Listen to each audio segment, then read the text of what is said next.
దేశంలోని పౌరుల ఆర్థిక సామాజిక భద్రత కోసం కేంద్ర ప్రభుత్వం చాలా రకాల పథకాలను అమలు చేస్తున్న సంగతి తెలిసిందే.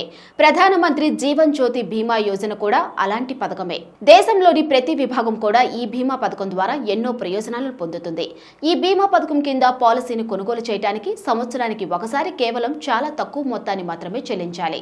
దేశంలోని పౌరులు ప్రతి సంవత్సరం చెల్లించి ఈ పాలసీని కొని బీమా ప్రయోజనాలను పొందవచ్చు. అయితే ప్రధానమంత్రి జీవన్ జ్యోతి బీమా యోజన పథకం కింద ఏదైనా కారణం వల్ల పాలసీ తీసుకున్న వ్యక్తి చనిపోతే నామినీకి 2 లక్షల రూపాయల దాకా బీమా క్లెయిమ్ లభిస్తుంది. జీవన జ్యోతి బీమా పాలసీని 18 నుండి 50 సంవత్సరాల మధ్య వయసు గల వ్యక్తులు అప్లై చేసుకోవచ్చు. ఇక జీవన్ జ్యోతి బీమా పాలసీ మెచ్యూరిటీ వయసు 55 సంవత్సరాలు ఉంటుంది.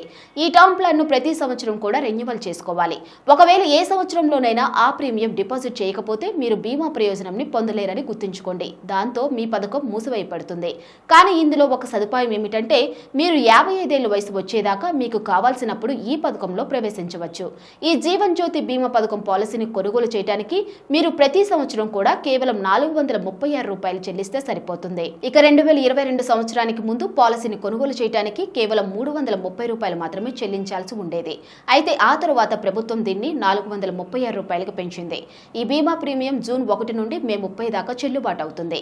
ఇక ఇందులో ఉన్న గొప్పతనం ఏమిటంటే ఈ పాలసీని చాలా సులభంగా పొందవచ్చు. మీరు ఏదైనా బ్యాంక్ బ్రాంచ్ని సందర్శించడం ద్వారా లేదా మీ బ్యాంక్ నెట్ బ్యాంకింగ్ ద్వారా ఇంట్లో కూర్చొని ఈ పథకంకు సంబంధించిన పాలసీని తీసుకోవచ్చు. ప్రధానమంత్రి జీవన్ జ్యోతి బీమా యోజన అనేది మోడీ ప్రభుత్వం term insurance plan. Term plan అంటే బీమా పాలసీ వ్యవధిలో పాలసీదారు కనుక మరణిస్తేనే బీమా కంపెనీ బీమా మొత్తాన్ని చెల్లిస్తుంది.